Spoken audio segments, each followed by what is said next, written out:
Sure. We're gonna pick up. Yeah, I guess the stream had went out.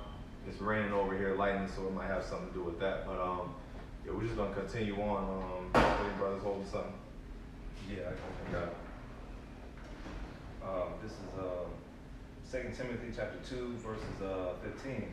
It says, "Study to show thyself approved unto the Most High, a workman that needeth not to be ashamed, rightly dividing the word of truth." And that word study, I believe it's the word spudazo. And when you look at that word spudazo, it goes to being diligent. So you have to be diligent and actually study these certain breakdowns, like the bishop was saying. You got to be like a breakdown nerd. You know, you got to, like the brother Rock was saying, we're gonna have people coming to us, you know, in that time or even before that time, we're gonna have to know how to answer these people through the spirit and power of Yahweh Shemel Shah. We're gonna have to be able to study these things, get deep into it. You know, not just reading and just closing a book. Actually, getting a notepad. Writing breakdowns. Right. That's gonna help to get more understanding to the scriptures and to actually give a word on the spot. That's right. I got a quick precept. This is Proverbs 15 and 28. The heart of the righteous studieth to answer, but the mouth of the wicked pour out evil things. Like you said, the precept you brought out, the spirit wanted to come out a second time. Studying, man, studying so that we may be able to answer. Like you said, that flood is coming. People gonna have questions. Is it working? Stream. I'll take it. Okay. Yeah. So it's on. Okay. Yeah. So we're supposed to be studying to be able to know what we're talking about, man. All right. We don't want it to be, leading people astray and not really knowing what this thing is about. People gonna come with questions. Looking for the answers. The Lord established, set us up, of course, beginning with the apostles and elders, to be the leaders of the people. That's right. I got something for you. It's 1 Peter 3 and 15. Ah, man, that's a spirit. But sanctify the Lord in your hearts, and be ready always to give an answer to every man that asketh you the reason of the hope that is in you with meekness and fear. So the scripture is saying you're supposed to be ready to answer the questions when there's another man that's inquiring about your hope. Right. Okay? Because our hope is extensive. Our hope extends beyond Babylon the Great. Okay? A lot of people hope is in materialistic things, cars, clothes, marriages, careers. But our hope is extensive. It goes into another lifestyle. It goes into different planets. It goes into multiple women. It goes into a different government structure. So when there's Jakes that's coming up to you asking you about your hope, about what you claim to believe in, you're supposed to have an answer. And if you don't have the answers, then what? Then your hope is not really where you think it's at. Right. Your hope is not aligned with what it's supposed to be aligned with. And that's what the brother was saying. That's where you check yourself. That's where you check yourself. Because you can think that you trying to excel in the spirit by trying to do carnal things, whether it's working out, whether it's career-wise, whether it's, push-ups, diet, and you think, yeah, I'm trying to grow in the spirit. All in all, you really forsaking the spirit. Because you think you're trying to grow in the spirit, but no, you're feeding your flesh. Right. And you're using that as a tool, like you progressing. Yeah, I do 100 push-ups a day. I work on this, I work on that, I jog. I'm building my family up. I got this job, I make this amount of money. But all in all, you ain't even read the book of Revelations. So the scriptures say you're supposed to be give an answer to them that's inquiring about your hope and meekness, man. I just want to bring that out, bro. I got a quick concept. This is Matthew 6 and 24. It says, no man, speaking of what the bishop was just brought out, no man can serve two masters, for either he will hate the one and love the other, or else he will be loyal to the one and despise the other. You cannot serve Yahweh Shai and Mammon. And as the bishop was going into earlier, he was talking about, when we, actually the captain was talking about money. You might have some cats that may want to, not prioritizing the truth first, because the truth is supposed to be a lifestyle, and your job and everything else is supposed to be your side hustle. So So if you're not prioritizing and putting this truth first, you really don't love the truth anyway. You really hate it in the first place. Because if you really love this thing, you be cut. You feel some kind of way when you can't do what you're supposed to do. Absolutely. You know? You don't need nobody to tell you. You already feel that way because what? Scriptures say, examine thyself daily. Mm-hmm. So you're supposed to already be examining yourself to know where your flaws at so you can correct yourself, you know? And if you're not doing that, you know, then a brother can come, the Spirit have a brother come check you on it. As the brother was saying, Tazabah was saying, push you through the finish line. Hey man, come on, let's get it going. And then if that don't happen, the first line of defense is you checking yourself. The second line of defense is the brother checking you. You don't want to get to the third. You don't want to do the third. You don't want to get to the third. You know what I'm saying? So, you know, you have to hold yourself to a level of accountability in this thing. This isn't a kid show. This isn't for shits and giggles, man. We have our mind and our eyes set on high, you know? And we always bring out in Isaiah 33 and 6, it says, wisdom and knowledge shall be the stability of thy times. The fear of the Lord is thy treasure, right? But if you, where's your wisdom? How are you getting your wisdom? Where's your knowledge coming from? You know, if it's not coming through the fear of Yahweh Shem Yahweh Shai, then it ain't really knowledge. It ain't really fear, and it's not gonna. You're not gonna be stable in that day because, as I said earlier, what measure you put into this thing, as the Apostle Tahar said, what you put into it is what you're gonna get out of it. And put out. I got something for you. Go ahead. Ecclesiastes 18 and 20. Before judgment, examine thyself, and in the day of visitation thou shalt find mercy. Humble thyself before thou be sick, and in the time of sins show repentance. So the scriptures say before judgment, do what? Examine yourself, man. Basically check your parameters, man. Check and see what you got going on. You know, you could get lost in the sauce, man, and you won't even know you getting lost in the sauce. You know? Because you think you on point. You're going through the motions of the truth and ain't nobody said nothing. Just because you show up to camp and you might do 3-4 videos a week, you think you're good, but then your life, you're all into partying, you all here, you all there, you with this woman, you with that woman, I mean, just going, you know, going ape shit, you know?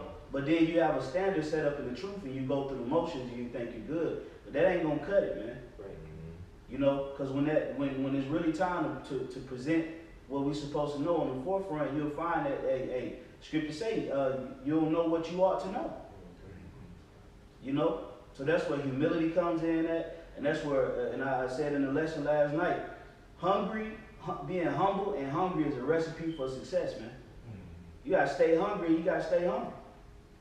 That's how you grow. You know, desire that sincere milk. Sometimes you gotta just go back to the basics. Sometimes you just need to get the breakdowns on how we the Israelites, man. Yeah. Simple stuff, man. Yeah. And build off that block. You know? That's how you increase in your learning. That's how you're able to hit multiple parameters in the spirit when you have multiple foundational pieces you can build off of, man. Okay, you can't, this truth ain't about being one-dimensional. It's a requirement to grow. That's right. You know? Yeah. Yeah, I appreciate it. Yeah, Thank me you. This is Haggai 1:7. Thus saith the Lord of hosts, consider your ways. You know, short, simple, direct to the point. Consider your ways, man. Going to what? It's constant self-examination on a day-to-day basis. You know, am I really, you know, growing in the spirit? Am I doing what, how about Shem Yahweh demands of me? Am I being too lax? Am I, you know, you don't want to, get into that space, man. So the scriptures say what? To consider your ways. You know, put it out there and actually examine it. And then whatever's not right, you gotta fix it, man.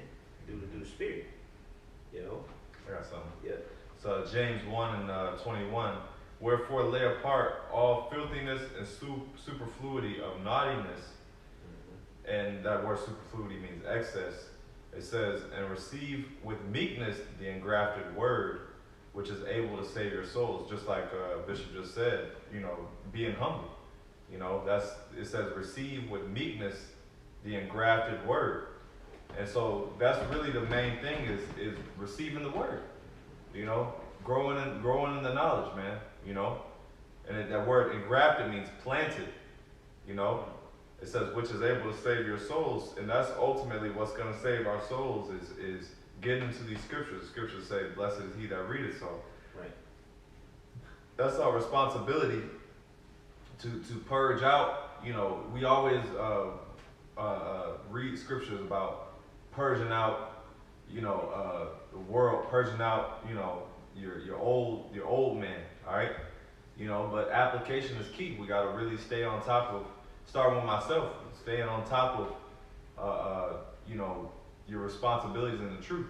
I keep going. It says, but be ye doers of the word and not hearers only. Like I said, action-based. It says deceiving your own selves. And that's what the bishop said as well also is, you know, you may think that you're doing things that are beneficial, like, you know, you're doing certain things that carnally, you know, and you think that it has a spiritual benefit. Like you said, you feeding your flesh. So that's what the scriptures say, deceiving your own self. So you can actually deceive your own self. Absolutely. And what did you just read again? What did it say? Yeah, Consider your ways. Yeah. Consider your ways. Consider your ways, right? Yeah, consider your ways. You know, and the reason why you gotta consider your ways is because you can literally deceive yourself. Right. Your mind, that demon, you know, the old man can basically tell you that nah, you're doing right. And that's what is that pride. Pride will always tell you that, well, nah, you doing the right thing. You doing enough. You know, you on point. You know, you doing what you should be doing. But like I said, you know, everyone should be in the mindset of when lessons like this come out, everyone really getting cut. All right, because it's always you know more to do. You know, you should always look at lessons like this and you know, be humble by what the Spirit is saying. You're supposed to be ready to receive cuts. Whenever you see a lesson like this, you're supposed to be, oh, I'm about to watch that, sit up in your seat and take it. You know, get everything you need out of it so you can take that and scrutinize yourself, man. You know, because this, hey, I've seen more men fall out and come in, you know, and remain. And you look at the apostles, when the apostles did the lesson, they said out of that class, it was over 50-some people in that class, and it was only, what, he said, 3 or 4 men that's still here today. That shook me up. You know, that made me look at myself. You know, and as well as you're supposed to look at yourself and see, well, why am I so damn special? Right. You know, well, why am I the cream of the crop? We gotta remember, man. The Lord said our righteousness is as what? Filthy rags, man. We dealing with a Creator who it pleased Him to bruise His only begotten Son, man, that He loved and cherished. Who are we? Right. It pleased Him to bruise His only Son. So we supposed to be in this thing digging it out like the Apostle Ramla did the lesson today. Dig in, man. You know, it's coming to a time where, hey, either you got it or you don't, man. And you ain't gonna be able to blame the next man for what you don't got, especially when it's been liberally given to you and the spread was made visible for you to go up and eat whatsoever you wanted to eat, man. Right. You know, it was your decision that you ain't eat off that certain plate, man. You know, anybody else precepts? All right. Yeah, I just wanted to bring this one back out, you know, because brothers touching on it heavily. This Lamentations 3:40, it says, "Let us search and try our ways and turn again to the Lord." And when you go into the word search, it goes into basically exposing yourself, you know, because once you expose yourself to the things that you're lacking in, that leaves room for you to, you know, recognize it and then work towards improving it. And then when you go to the word try, in the blue letter, it says to search for, search out, examine, investigate, to search through, explore, to examine thoroughly. Investigate. You see that? That means you gotta goddamn be like a forensic scientist to your own goddamn self. The powder, the cloth, you know, trying to find all kind of evidence where you off at, man. You know, that's how we supposed to be moving, man. You know, not making excuses for our shortcomings. That ain't gonna get you nowhere, man. You're supposed to be in the spirit of self-investigation, man, like a goddamn Sherlock Holmes, man. You're supposed to be a private eye to yourself, man. That ain't right about me. That ain't right. This ain't right. I could work better on this. Got more evidence where I'm slipping at. And you take these evidence and you compile it, and then what are you doing? What is the forensic scientist doing? Why they compiling all this evidence? To find the criminal. So when you do that to yourself, you find the culprit within yourself, and you can get rid of it. You can identify them and get rid of them. You can work at little things to get rid of the culprit of why you fell short in these areas. That's why it's good to search yourself, man. The scriptures gave us the light. It tells us that in what's that, Matthew 5? You are the light of the world. Yeah. So if we're the light, that means we can identify all kind of problems within ourselves. It's just, are you willing to take that accountability? Or do you want to sweep it under the rug because you want other people to think you ain't got no flaws? That's the key. And that's where humility comes in at, man. And the second part of that verse, so once you searched out and tried your ways, it says, and then turn again to the Lord. So once you recognize the problem, it behooves you to take it to the Lord, man, and ask Him for what you need improvement. That's in, right. Man. Turn it over to the Lord. Don't search yourself out and you see all these flaws and holes and schisms and still think you're good. You know, that's a side of pride right there. And you think, oh, I'm good, it'll pass over. Right. Oh man, turn again to the Lord. Because hey, that one schism or that one hole could snowball into something major, man. Next thing you know, you looking at yourself on the outside, man. That's right. You know? Okay. That was it on that. I got a quick one real quick. This is James. I know you brought this out, but I want to bring it out again. This is James 1:20. It says, but be doers of the word and be doers of the word and not hearers only, deceiving your own selves. Okay? For if any be a hearer of the word and not a doer, he is like unto a man beholding his natural face in a glass. For he behold himself and goeth his way, and straightway forgetteth what manner of man he is. All right. So you gotta be in a position to where you examine yourself, you see your flaws, and you do something about it, man.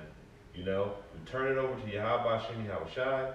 You get into these scripts, and you do what you do what's required. Right. Okay, that's it.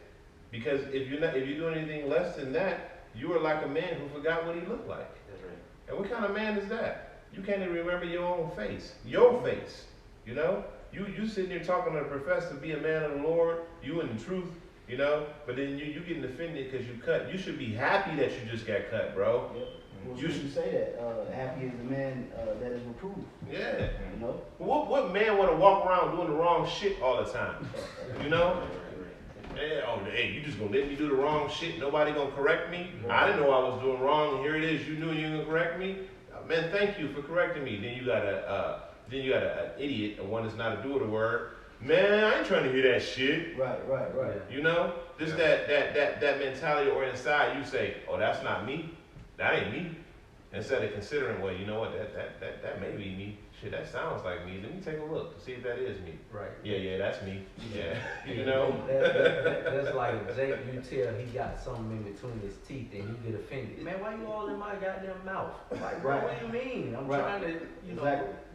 help you help yourself, man. You know what I'm saying? I got a quick precept. Galatians 6:3. For if a man think himself to be something when he is nothing, he deceiveth himself. But let every man prove his own work, and then shall he have rejoicing in himself alone and not in another. So the scriptures say, if you think yourself to be something when we're nothing, hey, we only something in the eyes of Yahweh Shai. It's not about your position at a job. It's not about your yearly income. It's not about the car you drive, the house you live in, or the woman you got. That don't make you nothing. That don't get no merit, no brownie points in the eyes of the Most High. Right. It's about where do you stand at in the spirit of Yahweh Basham Shai? How does He look at you? Are you a good servant to Him? Are you a loyal, representative of Him? So if you think anything else outside of that makes you something, you deceiving yourself. Because what happens when America collapses and you don't have these same luxuries? Exactly. Then who are you? You're not the job. You wasn't that position. Your woman left you. You wasn't that relationship. Okay? Your bank account is through. You wasn't that bank account. But at the end of the day, you're always going to be who the Lord created you to be. So where do you stand at with that? That's where the scriptures say, if you think yourself to be something when you're nothing, you deceive yourself. We have to always move in humility and understand that we're replaceable. Yeah. We can always be replaced. If you can't get it done, there's a Jake out here that'll be willing to do 10 times more than you. And the Lord will find them and use them. And we have to keep that in our mind. Right. We got the golden opportunity. A lot of Jays didn't get this opportunity. But just because you got the opportunity don't mean that you a dead shoe-in for the election. There's another Jake out here that might come in this thing and might wipe you clean. So don't just be humble and work. Humble and work. Be charitable. Be thankful. Remember the scripture say 1 Thessalonians, the 5th chapter, it says, be thankful, for this is the will of the Most High concerning you. And if you show gratitude and if you express thanks, then you're going to be the ultimate servant. Because you're going to be glad that you a servant in the biggest mansion in fucking the state of Georgia. You ain't going to be worried about, I'm a slave. I'm a servant in the biggest mansion in the state. Like, look at Butler, Jeffrey off of the Fresh Prince. Nigga was happy, bro. You know, he was happy. He tried, hey, Master Will, is this good? Master William, Master Philip, right? So what? And we the servants of Yahweh B'Shem Yahushua. We supposed to be happy to be serving him, man. Because it's a Jake out here right now that the Lord can raise up and put the spirit on and then come in and he'll be happy to serve Yahweh B'Shem Yahushua. So don't think the Lord got to put up with mediocrity, man. Right. Apostle Hart said that the Lord expects nothing less than diligence, man. And that's just it. You know? Hey, the Apostle Ramlat said earlier in his video Dig In, he said the scripture say, my servant shall eat. Are you a servant of the Lord? You know, that cut me right there. You know, because I was really thinking about that. I was actually considering that, because that's your works right now is going to determine in that day of whether or not you're a servant of the Lord. That's right, bro. You know what I'm saying? And I was thinking, wow, am I a servant of the Lord? Am I? That goes into self-examination. You know, looking at yourself, taking a look. What am I doing? What can I do better? You know, you can't just when you watch these videos and you watch these men that do this work, you really got to consider what the Spirit is bringing out. You know, you just can't take it for shits and giggles and entertainment. Elder Apostle Tahar, in his video, he said a lot of y'all watching this just for entertainment. You know, are you watching this for entertainment, or are you trying to get something out of it? You know, we're living in a time where we are literally on the edge. We're on the cusp of everything coming together. And the scriptures say, my servant shall eat. Are you the servant of the Lord? Are you doing what you're supposed to do? Because, man, it's going to be hell. And that's one of the worst ways to die. That is the worst way to die, is to starve. Absolutely. You know? Scripture say that. So, that's all I had. I got anybody got a brief? But go ahead. This is James 1 and 5. If any of you lack wisdom, let him ask of the Most High, that giveth to all men liberally, and upbraideth not, and it shall be given him. Verse 6. But let him ask in faith, nothing wavering, for he that wavereth is like a wave of the sea driven with the wind and tossed. And it goes into the importance of prayer. You know, being able to come to the Lord and admit your mistakes, because the Lord already knows the Lord already knows what you're going to ask for. He already knows your weaknesses. Like the bishop was saying, you got to come to the Lord in humbleness and sincerity. So you have to ask and actually believe that He's going to give you these things. You're not going to pray for, an Instagram model or the 2021 newest ride or whatever. You're going to pray for spiritual benefits that's going to build you up and keep you going. Because like the officer Nathaniel was saying, we're going to be coming to some serious times where you're going to have to build yourself up. Everybody's on this party and BS mode right now because everything's opening back up. You can't fall into that same spirit of the world, going into that mercy spirit. That's what the world is pushing now. Everything's back open, everything is cool. We know that everything isn't cool, so we have to come, to the Lord and ask Him for things that we lack in. Yep. Yeah, and the Lord will sit back and watch you struggle until you humble down and ask Him for help.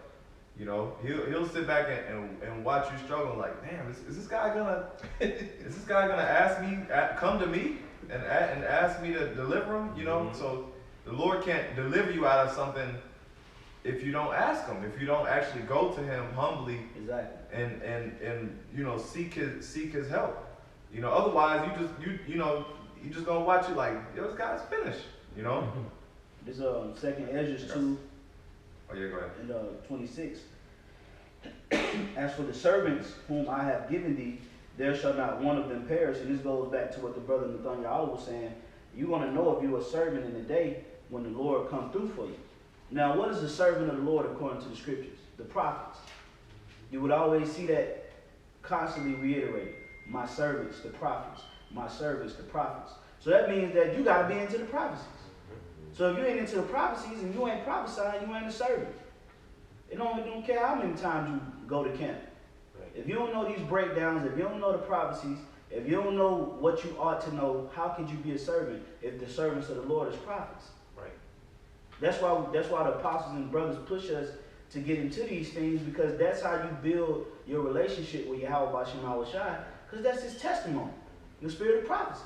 So it says, as for the servants whom I have given thee, there shall not one of them perish, for I will require them from among thy number. Be not weary, for when the day of trouble in heaven is coming, others shall weep and be sorrowful, but thou shalt be merry and have abundance. And that's what we ultimately looking for. We're looking to be protected when the Lord brings his wrath and indignation. But if you ain't scared of the Lord now, then don't think that when all hell breaks loose, that's your opportunity to finally be scared, man. And then, no, man. You put the Lord on the back burner now, the Lord put you on the back burner then. It's simple. Okay? It's simple science. You play with the Lord now in your liberty, the Lord gonna forget about you. Yeah. That's what he said. What did Yahweh Bashim Shai say? He said, because you denied me, I will deny you. And how do you deny the Lord? In your works. That's how you deny the Lord, man. The things that you're doing. So you constantly come up with reasonings as to why this thing can't get completed and why you can't finish your task. And then on the flip side, you're going to want, like I always say, you're going to want the Lord to bust open the sky for you, send down the angel Gabriel, destroy 100 troops, you flying all around Babylon, picking people up, doing whatever you want to do, burning people, picking up tanks, and you think the Lord going to do all that. Can't you get the Lord 2 hours? See, this is where you got to consider your ways.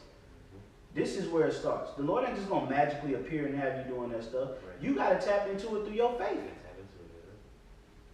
And if you can't tap into your faith now in your liberty, how the hell you going to tap into your faith in distress? Don't make sense. So this is where we got to consider our ways and understand that this ain't no fantasy book. Right. You know, this ain't no Dragon Ball Z anime or fucking Naruto. This is real life. You got to draw out the spirit of the Lord, but it starts with what you put in yourself now. If you can't have faith when everything is all good, how the hell are you going to have faith in distress, in anguish, in torment, when you really try? Don't think you're just going to magically get power. No, it starts with building your faith, man. Romans 1:17. It says the righteousness of the Most High is revealed from faith to faith. I mean, you got to grow in the spirit. You got to come up on a level in the faith. And that's why the Apostle Sahar did the video. He said a lot of you lack diligence and faith. And that's what you lacking faith makes you come up with these excuses. Right. The game plan is over. Either you're going to build a nation or you're going to go do what you want to do. Simple. You know? You have something, Lamar? Yeah, I got something. This is 2nd Ezra 7:7. The entrance thereof is narrow and is set in a dangerous place to fall, like as if there. Hold on. Oh yeah. As if there were a fire on the right hand and on the left a deep water. Yeah. So you know this is like the brother's going to. This is severe, man. This is a position that requires tunnel vision. This when you're on a tightrope, like brothers always bring up a tightrope, and you got fire on the one side, water on the left. You got to focus on your steps, like the brother's saying. Consider your ways. So you gotta really focus in and you know what I'm saying. Stay on point before lest you fall. All right. It says and one only path between them both, even between the fire and water, so small that there could but one man go there at once. All right, yeah, so you know that's pretty much the point. But this is a narrow entrance, okay, where you have danger on both sides, and that's really the time that we're in right now. It's danger all around, man. This world is full of danger and wickedness and folly, man. You know, and we're walking the straight gate. We're walking that path, you know, and you know, it's important that we constantly do what we gotta do, maintain, and abound, like brothers is going into. I think that was the point. I think if brothers got any, closing. I had some, back you up on the 2nd of the 7th. This is, Proverbs 4:25. Let thy eyes look right on, and let thy eyelids look straight before thee. Like you said, you gotta have tunnel vision in this truth. You know, it says 26. Ponder the path of thy feet, and let all thy ways be established. Which I believe you're going to that word ponder. It means like to look at carefully. So watching how you walk in his faith. Like you said, you got the fire on one side, water on the left. You know, walking this tightrope. And any false move, that could basically be your downfall, man. So you want to, ponder your footsteps, right? It says, ponder the path of thy feet and let all thy ways be established. 27. Turn not to the right hand, nor to the left. Remove thy foot from evil. You know, that was the main point. That's why I had some. Alright, we can sign off, I guess. Yeah, so, hey, Lord willing, you were edified. Lord willing, this lesson motivates you and keeps brothers on fire. You know, we got to keep on pushing and enduring. You know, the Spirit is showing us what we ought to do. So that shows you that something big is getting ready to happen, because the Lord is really tightening up ship, man. You know, so yeah, brother, just stay on point and build your faith, constantly endure, give diligence, and with that, giving all praises to Yahweh, Ba'ashem, Yahushai, Ba'ashem, Kakodash. That belongs to the elders and apostles of Great Millstone. Shalom. Oh.